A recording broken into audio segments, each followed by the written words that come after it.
Okay, part 2. Why you can't build a website in 1 hour.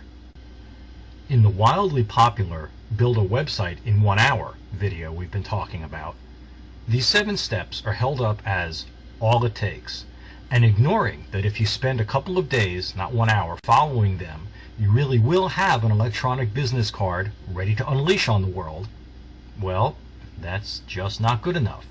To build influency, your website needs to be a lot more.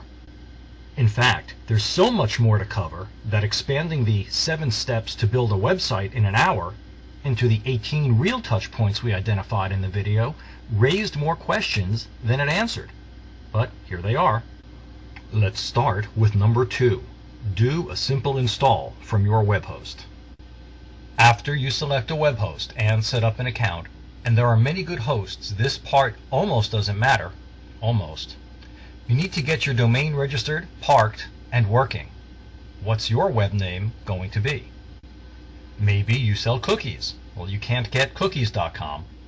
Maybe you sell insurance. You can't get insurance.com either.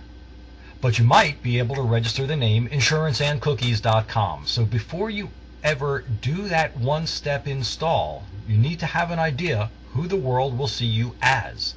Influency, as I've said before, starts with a name. Next, there's the very idea of running one-step installations from web hosts. It's a great idea if you know nothing and plan to never learn, but you won't be able to make influency happen this way.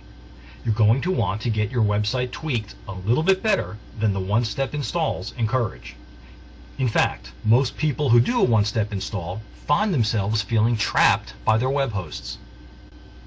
The great news on that point is that running WordPress on a web host, not from WordPress.com by the way, means you're never actually trapped. Your data is there.